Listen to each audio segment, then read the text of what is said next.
Need to keep your stores in sync? We're diving into the Shopify to WooCommerce Multi-Store Sync. Everything kicks off when the n8n agent feeds the product and target site into the workflow. The bot immediately hits Google to track down the exact item on your target store. It's smart enough to sift through the results, pick the best match, and analyze the page layout to find exactly where the data is hidden. Once it confirms it's on the right page, it snatches all the essential product info so you can port it over to WooCommerce instantly. So you can see in the Run tab that we searched for the Note 24 Ultra in Amazon.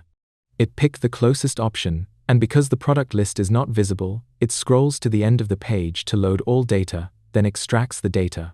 Let's continue with n8n. I've added lots of notes for each section so you never feel alone while building this. You can also find the specific BrowserAct template name to use.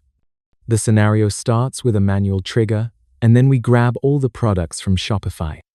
We send those products into the loop, where the AI analyzes each product to pick the best possible name and define the target page.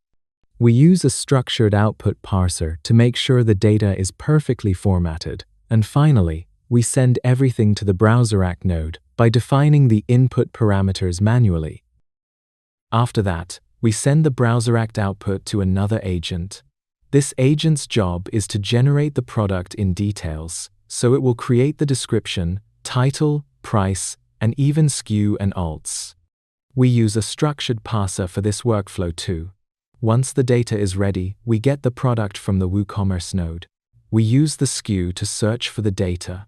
This way, if the output is empty, then we know that the product is not duplicated, so we can continue adding the data. If the product is not available, we simply send all the generated data from the second AI to the Create Product node.